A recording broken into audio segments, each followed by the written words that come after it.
এই প্রচণ্ড গরমে টক দই খাওয়া কিন্তু আমাদের শরীরের জন্য ভীষণই উপকারী। তবে টক দইটা দোকান থেকে কিনে না এনে আমরা যদি খুব সহজে বাড়িতেই বসিয়ে ফেলতে পারি, তার উপকারটা কিন্তু সব থেকে বেশি পাওয়া যায়। আর এটা কিন্তু আমার কথা নয়, ডাক্তাররাই বলেন যে বাড়িতে বসানো টক দইটা খেতে। তবে দই বসানোকে অনেকেই ঝামেলা মনে করেন, তাই অগত্যা দোকানের দইয়ের উপরই ভরসা করতে হয়। তবে আমি আপনাদের সাথে কিন্তু আজ খুবই সহজ পদ্ধতি শেয়ার করব। আমি বাড়িতে রেগুলার টক দই বসিয়ে থাকি, আর সেই পদ্ধতিটাই আমি আপনাদের সাথে শেয়ার করব। আশা করি আপনাদের খুবই কাজে আসবে। তো প্রথমেই আমি এখানে 500 মিলিগ্রাম লিকুইড প্যাকেট দুধ নিয়েছি। একদম নর্মাল দুধ নিয়েছি, খুব যে একদম ঘন দুধ নিতে হবে তার কিন্তু কোনো রকম ব্যাপার নেই। আপনারা এখানে যে কোনো ধরনের লিকুইড দুধ ব্যবহার করতে পারেন। এবার দুধটাকে আমি গরম করে নেব, মোটামুটি একটুক্ষণ ফুটিয়ে নেব। যেহেতু টক দই খুব বেশি ঘন করার প্রয়োজন নেই, আর টক দইটা তো প্রধানত আমরা উপকারের জন্যই খেয়ে থাকি, তাই খুব বেশি ঘন করার প্রয়োজন নেই। দুধ খুব বেশিক্ষণ ফোটালে আবার তার উপকারিতা নষ্ট হয়ে যায়। তো দেখুন, মোটামুটি 4-5 মিনিট মতো ফুটিয়ে নিয়েছি, একদম খুব বেশি ঘন কিন্তু করিনি। এবার আমি গ্যাসের ফ্লেম বন্ধ করে দুধটাকে ঠান্ডা করে নেব। তবে মাঝে মধ্যে একবার করে নাড়াচাড়া করে দেবেন যাতে দুধের শর্টটা না পড়ে।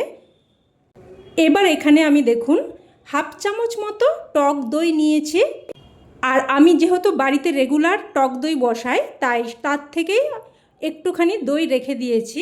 তবে আপনারা প্রথম যখন বসাবেন দোকান থেকে অল্প একটু দই কিনে আনবেন, তো সেখান থেকে দইটা নিয়ে নেবেন। আর এই দইটা কিন্তু একদমই ঠান্ডা অবস্থায় নেবেন না। যদি ধরুন ফ্রিজের দই ব্যবহার করেন, সেক্ষেত্রে কিন্তু দইটা অনেকক্ষণ আগে বের করে রাখবেন। আর যদি দইয়ের সাজাটা জল মতো হয়, সেক্ষেত্রে ছাঁকনির মধ্যে 7 থেকে 10 মিনিট মতো রেখে দেবেন, জলটা খুব সহজেই বেরিয়ে যাবে। তো আমি দইটা একটা টিফিন বক্সের মধ্যে বসাবো, তার জন্য দেখুন টিফিন বক্সের চারিদিকে দইটা খুব ভালোভাবে ফেটিয়ে লাগিয়ে নিয়েছি। তো পাত্রটা রেডি করে নিলাম। এবার দেখে নেব দুধটা ঠান্ডা হয়েছে কিনা। তবে একদমই কিন্তু খুব বেশি ঠান্ডা করা চলবে না।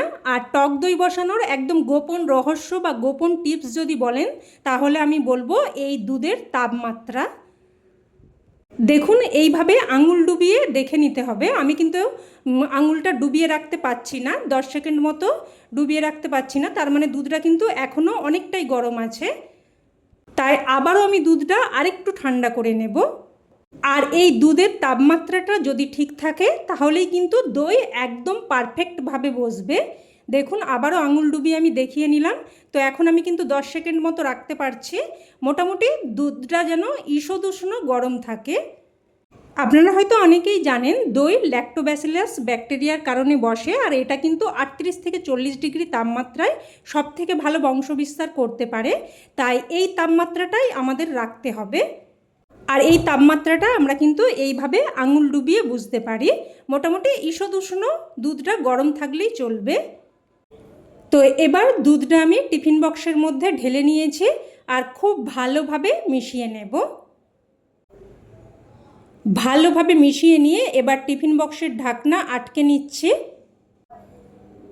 আর আমি দইটা কিন্তু বসাবো হটপটের মধ্যে। আর সকলের বাড়িতেই আশা করি রুটি হয়, আর রুটির জন্য হটপট সকলের বাড়িতেই থাকে। আর এই হটপটে বসানোর সুবিধাটা আপনাদের বলে দিচ্ছি। হটপটে বসালে কি হবে, এই দুধের তাপমাত্রা অনেকক্ষণ অবধি একই রকম থাকবে, আর দই বসানোর ব্যাকটেরিয়াও খুবই ভালোভাবে বংশবিস্তার করে নেবে, আর দই একদম পারফেক্টভাবে বসে যাবে। তবে আপনারা চাইলে কোনো মোটা তোয়ালে বা মোটা কাপড়ের মধ্যে জড়িয়ে টিফিন বক্সটা এক সাইডে রেখে দিতে পারেন। তো আমি কিন্তু একদম এক সাইডে রেখে দিচ্ছি, যেখানে কোনো রকম হাত লাগবে না, নড়াচড়া হবে না। আর আমি দইটা কিন্তু রাত্রে বসিয়েছি, আর সকালে আমি খুলে দেখব যে দইটা কেমন বসেছে। তবে আপনারা যে কোনো সময় বসাতে পারেন, 8-9 ঘন্টা রাখলেই কিন্তু দইটা বসে যাবে। আর দেখুন দইটা কতটা পারফেক্টভাবে বসেছে। আমি দইটা কিন্তু এখনও ফ্রিজে রাখিনি, একদম সকালবেলায় আমি দইটা আপনাদের খুলে দেখাচ্ছি। দেখুন কতটা সুন্দরভাবে বসেছে। আর এখন যেহেতু খুবই গরম, তাই আপনারা চেষ্টা করবেন 8-9 ঘন্টা হয়ে গেলে দইটা খুলে তারপর সঙ্গে সঙ্গেই দইটা ফ্রিজে রেখে দিতে। না হলে কি হবে, দইটা বেশি টক হয়ে যাবে। আর এমনিতেও ঠান্ডা ঠান্ডা দইটা খেতে খুবই ভালো লাগে। তো আমি ফ্রিজে দইটা কিছুক্ষণ রেখে দিয়েছিলাম, তারপর আমি আপনাদের কেটে দেখাচ্ছি। আর দইটা ফ্রিজে রাখার পর দেখুন আরও একদম জমে গেছে। কতটা সুন্দরভাবে দইটা তৈরি হয়েছে। আপনারাও কিন্তু এইভাবে এই টিপস ফলো করে খুব সহজেই বাড়িতে টক দই বসিয়ে ফেলতে পারেন। তো বন্ধুরা, এই টক দই বসানোর সহজ পদ্ধতি আপনাদের কেমন লাগলো অবশ্যই কমেন্টে জানাবেন। আর ভালো লেগে থাকলে প্লিজ একটা লাইক দিয়ে দেবেন, আর চাইলে অন্যান্যদের সাথে শেয়ারও করতে পারেন। আর চ্যানেলের নতুন বন্ধু হয়ে থাকলে চ্যানেলটি অবশ্যই করে সাবস্ক্রাইব করে নেবেন। তো আজ তাহলে এই অবধি, আবারও অন্য কোনো রেসিপিতে দেখা হবে। ততক্ষণে সকলে ভালো থাকবেন, সুস্থ থাকবেন, আর সকলকে অনেক অনেক ধন্যবাদ।